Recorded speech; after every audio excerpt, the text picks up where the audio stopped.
जय हिंद। एक बार फिर से बहुत बहुत स्वागत है हमारे चैनल पे। जैसा कि आप सभी जानते हैं कि वीडीसी या वीडीजी जो है उनका इशू जो है काफ़ी टाइम से चला रहा है। और अनपेड वीडीजी जो खासकर है, कुछ लोग ऐसे हैं जो कि लगभग 10 से 15 साल से उनको कुछ नहीं मिला है। हालांकि वो भी उसी तरह से ड्यूटीज़ दे रहे हैं जिस तरह से बाकी लोग पेड वाले दे रहे हैं। उसी तरह का काम कर रहे हैं जिस तरह से पेड वाले लोग करते हैं। उनके लिए उनके रिलेटेड एक इम्पॉर्टेंट मीटिंग हुई जिसमें state Jammu and Kashmir Bharatiya Janata party के जो प्रेसिडेंट हैं अभी, श्री सत शर्मा जी के साथ साथ मीटिंग हुई। और जिसमें हमारे जम्मू एंड कश्मीर के भारतीय जनता पार्टी के एक इम्पॉर्टेंट नेता कविंदर गुप्ता जी के साथ साथ बसंत राज जी, जो Basant Raj Thakur VDG cell convener JNK हैं। और उनके साथ साथ गजय सिंह राणा जी, जो कि डोडा ईस्ट में विधायक के लिए जो कंटेस्टेंट कैंडिडेट थे, वो भी इस मीटिंग में शामिल थे।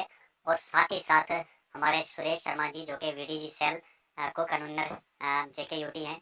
और हरविंदर सिंह जी, वीडीजी सेल को कन्वीनर JKUT। साथ ही साथ राजेश कुमार, जो कि VDG cell state executive member हैं।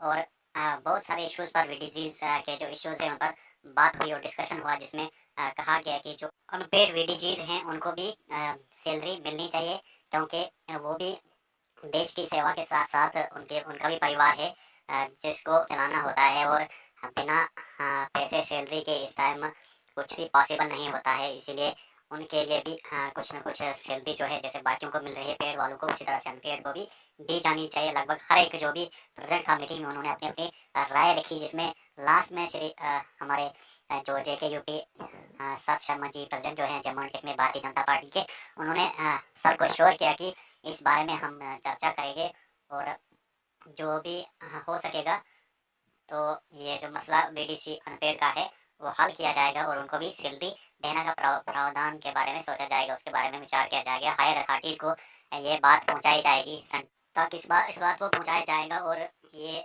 मसला जो है हल किया जाएगा। क्योंकि बहुत सारे ऐसे अनपेड वीडीजी मेंबर्स हैं जिन्होंने 10 से 15 साल लगा दिए अपनी इस सर्विस में, देश की सेवा करने में, लेकिन उनका मसला आज तक हल नहीं हो रहा है। हमारे ये देश के सिपाही जो कि देश के लिए लड़ते हैं और अपने गांव को उन्होंने सुरक्षित बनाया है। जम्मू एंड कश्मीर में मिलिटेंसी अपने पीक पे होती थी, जब मिलिटेंट जो होते खुलेआम गांव में चलते थे, शहरों में चलते थे, तो इन लोगों ने अ, उस दौर को संभाला और हमारे गांवों को मिलिटेंट मुक्त बनाया। लेकिन उनके साथ ऐसा हो रहा है आज की बेसिक नीड्स अपनी पूरी नहीं कर पा रहे हैं। और इस महंगाई के दौर में वो बिना सैलरी के देश की सेवा कर रहे हैं। ये एक बहुत ही बड़ी खबर है, बड़ी बात है, जिसमें वो बिना पैसे बिना सैलरी के इतने सालों से काम कर रहे हैं और आप ही कर रहे हैं। देश की उन्होंने सिक्योरिटी को मजबूत किया है और इस डेडिकेशन के ही साथ काम कर रहे हैं जिस तरह से उन्होंने शुरू से किया है, आज भी वैसी तरह से कर रहे हैं। सो हायर अथॉरिटीज़ को भी ये सोचना चाहिए उनके बारे में कि जो वो बिना सैलरी इतने टाइम से काम कर रहे हैं, तो कहीं ना कहीं उनको अब बेसिक